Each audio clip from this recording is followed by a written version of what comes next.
You're listening to the Thom Hartmann Program. Welcome back. Thom Hartmann here with you. Oh, this is interesting. Hang on just a second here. Eric, my apologies for the delay there. It took me a second to get my software working. Erik Rush is with us.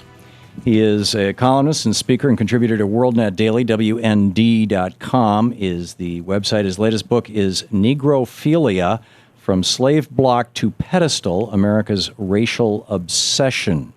Erik, welcome to the program. Hi, thanks for having me on. Should we first stipulate that you are African-American? You may if you like. Okay. Yeah, it seems that when people are talking about issues of race, it's useful to know their race, to know from the experience from which they're speaking. I think so. It's sometimes, depending on what you say, it can trigger certain sensitivities. So, sometimes it's a good idea to point that out.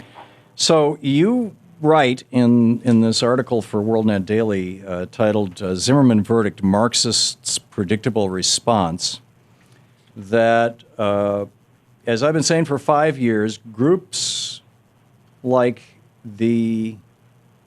Oh, wait a minute. Here it is. In the days following Trayvon Martin's shooting up through the present, radical leftist groups have insinuated themselves into the process. The new Black Panther Party, which was on the scene from the start, has a Marxist core philosophy, as obviously does the Revolutionary Communist Party, USA, which was extremely vocal leading up to the verdict and has been ever since.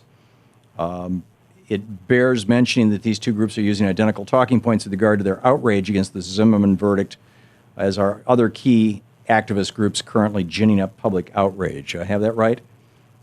Yes. Okay, so what is, who are these communists? I can't find them. We have we had the president of the American Communist Party on our program, and he said they had 600 members. It didn't seem like it was a real thing. I know the people from the Revolutionary Communist Party up in New York. There's maybe 50 of them. And they've got no traction to the best that I can tell. I met them at a protest up there back in 2002. I don't get how you think that these are the folks who are running the outrage about the Zimmerman trial. Well, let's see, the premise under which I operate is that there are a lot of people out there who are evidencing a Marxist core philosophy or tactics or what have you that don't necessarily call themselves Marxist. One of the... you think Barack Obama is one of them? Oh, absolutely. That's, I suppose, one of the more controversial things that I've said, but that Obama's been a dedicated Marxist all of his adult life, as have many of the people who are close to him and have been working with him for years. Okay, let's break this down a little. Maybe I'm a Marxist and don't know it. Are Marxists in favor of Social Security the way it is, or do they think that Social Security should be handed off to Wall Street and privatized? Well, I don't see the Social Security being handed off to Wall Street and privatized as being the same thing. I think that it probably, Wall Street, the Social Security, as an example, is something that both progressives and I suppose conservatives, moderates across the board have a problem with.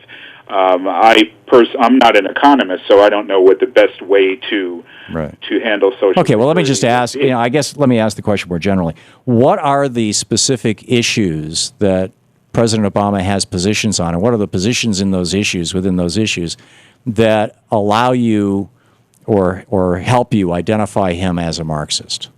Oh, sure. Well, those would be such things as insinuating the government into certain industries like the automobile industry.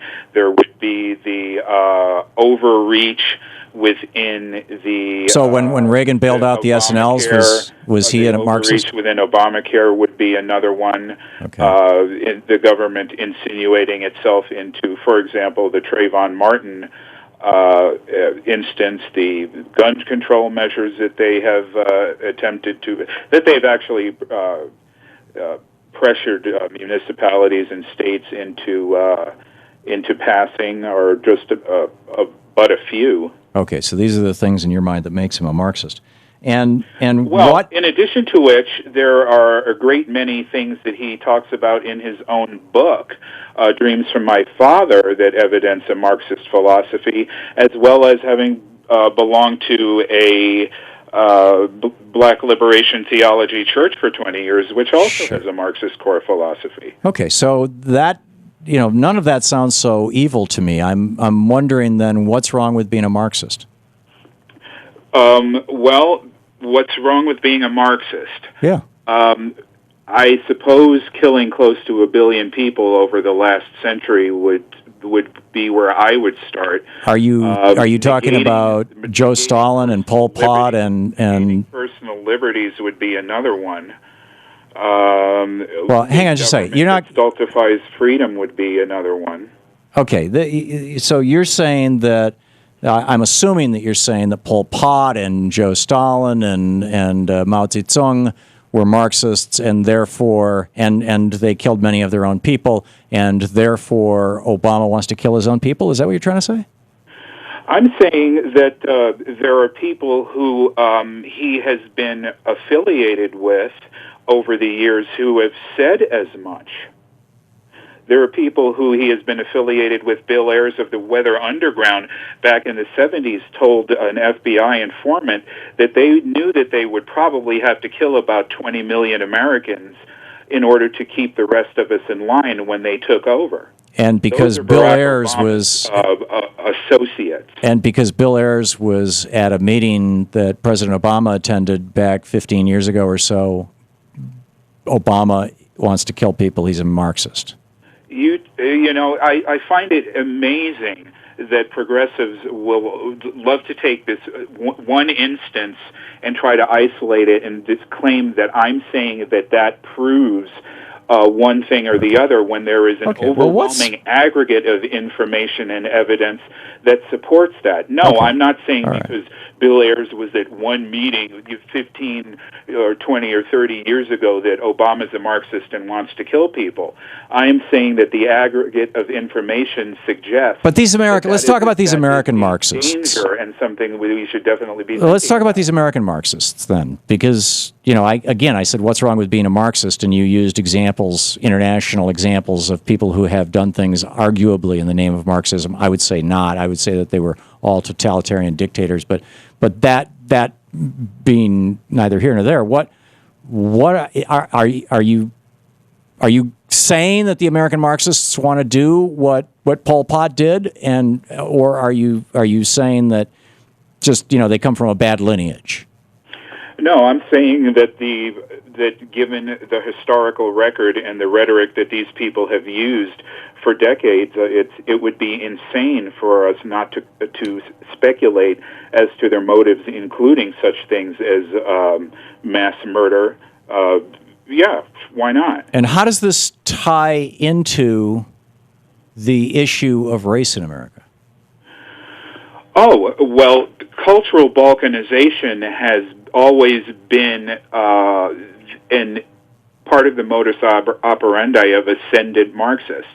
If there isn't a really bad social situation like you had in Russia or in Cuba, then it's important to manufacture one in order to get your message across, to cause strife. I mean, that's one of the social division, cultural division, is one of the things that Marxists who have insinuated themselves into government and the activist community have been doing ever since the civil rights movement. And they've used things like the Zimmerman Trayvon Martin trial, which had absolutely Hold on just a second, Eric. We're going to get stepped on. This is the Thom Hartmann Program. Erik Rush. You can read his writings over at WorldNet Daily, WND.com, and his book, Negrophilia, From Slave Block to Pedestal. Eric, thank you. Thank you.